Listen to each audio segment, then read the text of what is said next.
Subscribe कीजिए ज्ञान okay channel को और गवर्नमेंट जॉब्स, गवर्नमेंट स्कीम और रिजल्ट से रिलेटेड अपडेट का नोटिफिकेशन पाएँ सबसे पहले और सबसे तेज। हेलो दोस्तों, स्वागत है आप सभी का हमारे चैनल ज्ञान ओके में।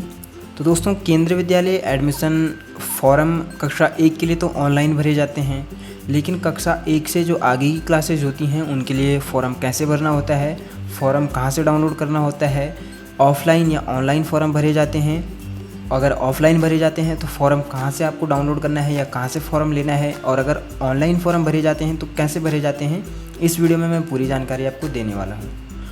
तो दोस्तों, इसकी जानकारी आपको KVS संगठन.nic.in, ये जो केंद्रीय विद्यालय संगठन की ऑफिशियल साइट है, इस पर आपको देखने को मिलती है।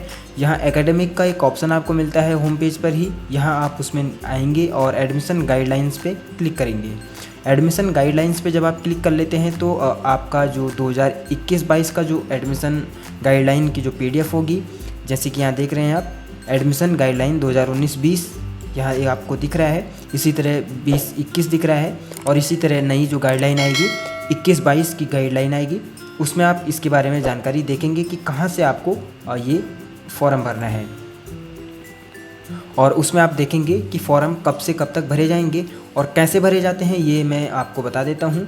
तो दोस्तों, जो केंद्रीय विद्यालय कक्षा 1 से आगे के जो क्लासेज होती हैं उसके लिए जो फॉर्म भरे जाते हैं वो ऑफ़लाइन माध्यम से भरे जाते हैं। और जैसे कि आप ये देख सकते हैं, पिछले साल का जो एडमिशन शेड्यूल है उसकी PDF में आप देख सकते हैं, क्योंकि यहाँ जो डेट्स वगैरह हैं वो हमने हटा दी हैं, पिछले साल की थी, लेकिन जो बाकी कंटेंट है वो इसी तरह रहेगा। कक्षा 2 और 2 से ऊपर की कक्षाओं में, कक्षा 11 को छोड़कर, क्योंकि कक्षा 11 में 10वीं के जो बच्चे होते हैं वो जब उनका रिजल्ट आता है तो उनको पहले एडमिशन दिया जाता है, और कक्षा 11वीं में उसके बाद एडमिशन लिए जाते हैं। तो इसलिए यहाँ कक्षा 11 को छोड़कर में स्थान रिक्त होने पर ही प्रवेश के लिए पंजीकरण होगा, और उसमें डेट रहती है कि कब से और दिनांक कब तक, और टाइमिंग ऑफलाइन मोड में किया जा सकेगा। ऑफलाइन मोड में आपको ध्यान रखना है। और कक्षा 11वीं के लिए जो आवेदन फॉर्म होता है ऑफलाइन मोड वाला, वो 10वीं की परीक्षा के परिणाम घोषित होने के तत्काल पश्चात केंद्रीय विद्यालय संगठन की ऑफिशियल वेबसाइट पर उपलब्ध समय सारणी के अनुसार जारी किए जाएंगे। तो ये आप देख सकते हैं। और सभी कक्षाओं के लिए जो आयु की गणना होती है वो भी यहाँ पे आपको देखने को मिलती है। 31 मार्च इसकी कट ऑफ डेट रहती है।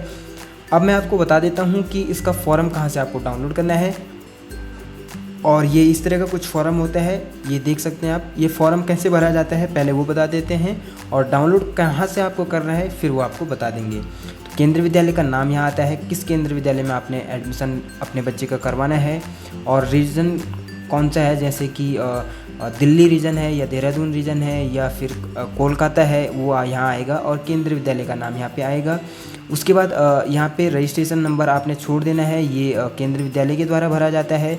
कक्षा कौन सी है, कक्षा 2 से आगे की जो भी कक्षा है वो आप भर देंगे। कक्षा 3 है या 2 है या 4 है, जिस भी कक्षा में आप अपने बच्चे का एडमिशन करवाना चाहते हैं, यहाँ पे विद्यार्थी का पूरा नाम आएगा। यहाँ पे आप फ़ोटो अपने बच्चे की लगाएंगे। उसके बाद आप डेट ऑफ बर्थ, आपके बच्चे की जो डेट ऑफ बर्थ है वो आप यहाँ डालेंगे, डेट ऑफ बर्थ डाल देंगे। उसके बाद यहाँ जो डेट ऑफ बर्थ है वो शब्दों में भी लिख देंगे, और आयु आपके बच्चे की यहाँ पे 2021 आएगा। इस तरह से ये फॉर्म आप डाउनलोड कर सकते हैं। तो इसको आपको एडिट करना होगा, और 31/3/2021 तक आपके बच्चे की जो आयु है वो कितने वर्ष, कितने माह, कितने दिन हो रही है वो आपको डालना होगा। और उसके बाद जो आपके बच्चे का ब्लड ग्रुप है वो आपको यहाँ डालना है, और बच्चे की श्रेणी यानी कि कौन सी कास्ट से, कौन सी कैटेगरी से बिलोंग करते हैं, जनरल, SC ST OBC, वो आप यहाँ डालेंगे। उसी के साथ में यहाँ पे बताया हुआ है कि अटैच सर्टिफिकेट, यानी कि अगर आप जनरल कैटेगरी को छोड़ के किसी और कैटेगरी से हैं तो आपको उसका जो है सर्टिफिकेट देना होगा। इसके बाद आधार नंबर आपको बच्चे का यहाँ देना है। उसके बाद माता पिता की जो डिटेल है वो यहाँ दी जाएगी। तो यहाँ माता की डिटेल दी जाएगी, माता का नाम यहाँ लिखेंगे, या फादर का नाम आप लिखेंगे, और यहाँ राष्ट्रीयता लिखेंगे माता और पिता की। व्यवसाय, ऑक्यूपेशन क्या है वो लिखेंगे। उसके बाद कार्यालय, अगर जॉब करते हैं तो कार्यालय का पूरा एड्रेस यहाँ डालेंगे।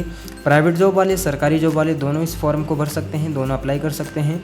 उसके बाद अपना एड्रेस यहाँ डाल देंगे। एड्रेस डालने के बाद आपके घर से विद्यालय की दूरी कितनी है वो आप यहाँ डालेंगे, और उसका एक शपथ पत्र भी आपको लगाना होता है। आपका मूल वेतन यानी बेसिक पे क्या है वो आप डालेंगे। माता या पिता जो भी जॉब करते हैं, और 7 वर्षों में स्थानांतरण की संख्या वो आप यहाँ डालेंगे। और माता पिता की सेवा श्रेणी कैटेगरी क्या है, सर्विस कैटेगरी क्या है पेरेंट्स की, वो डालेंगे। और कर्मचारी कोड यदि है कोई तो एम्प्लॉय कोड है वो डालेंगे, और ईमेल आईडी आप यहाँ डालेंगे। उसके बाद आप यहाँ अपना साइन कर देंगे, जो भी गार्जियन हैं, और डेट इसमें डाल देंगे। और आपके जो सर्विस सर्टिफिकेट है वो कैसे आपके होते हैं ये यहाँ दिया हुआ है, उसका कुछ सैंपल यहाँ दिया हुआ है। इस तरह का आपका कुछ सर्विस सर्टिफिकेट होता है। ये सर्विस सर्टिफिकेट आप बनाएंगे और अपने ऑफिस में जो आपका हेड ऑफ़ द ऑफिस है उससे आप ये अटेस्ट करवा लेंगे। इसी तरह से ये सारे डॉक्यूमेंट्स इसमें जो सैंपल है प्रेफॉर्मा डॉक्यूमेंट हैं वो दे रखे हैं। जैसे कि आपके स्थानांतरण संख्या प्रमाण पत्र बनेगा जो कि आपको फॉर्म में देना होता है, वो इस तरह का कुछ बनेगा। कार्यालय, स्थान, रैंक और पद, डेट कब से कब तक और ठहरने की अवधि, आदेश संख्या यहाँ आप इसमें भरेंगे, इसको भी अटेस्ट करवा लेंगे। और उसके बाद एक इस तरह का ये जो डॉक्यूमेंट्स हैं ये सारे कुछ डॉक्यूमेंट्स बनाने के बाद और इस फॉर्म को आपको भरने के बाद संबंधित केंद्रीय विद्यालय में जो है जमा करवा देना है। और ये जो फॉर्म है ये ऑफलाइन फॉर्म है।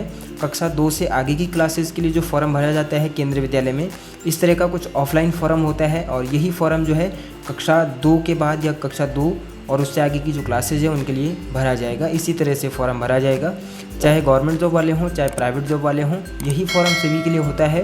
क्योंकि दोस्तों जो ये फॉर्म है ये पिछले साल से वेबसाइट पे आपको डाउनलोड करने को मिलता है, तो आप डायरेक्ट ऑफिशियल साइट से ये डाउनलोड कर सकते हैं।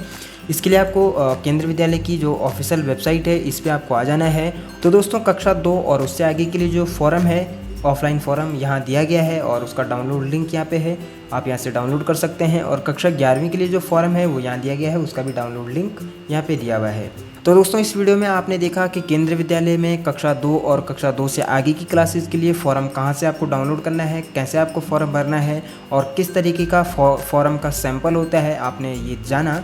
और इसी तरह दोस्तों जो कक्षा 1 के लिए जो फॉर्म आएंगे उसकी डेट कब होगी, उसका जो नोटिफिकेशन आएगा, जो शेड्यूल आएगा, जैसे ही शेड्यूल आएगा या उसके बारे में कोई अपडेट आएगा, इसी तरह वीडियो के माध्यम से हम आपको अपडेट करते रहेंगे। और इसी तरह केंद्रीय विद्यालय एडमिशन से रिलेटेड लेटेस्ट अपडेट की जानकारी पाने के लिए आप हमारे साथ बने रहें। हमारे चैनल को लाइक, शेयर और सब्सक्राइब करें और बेल आइकन को दबाना बिल्कुल ना भूलिएगा। तो दोस्तों मिलते हैं फिर इसी तरह की एक और नई जानकारी के साथ, तब तक के लिए धन्यवाद।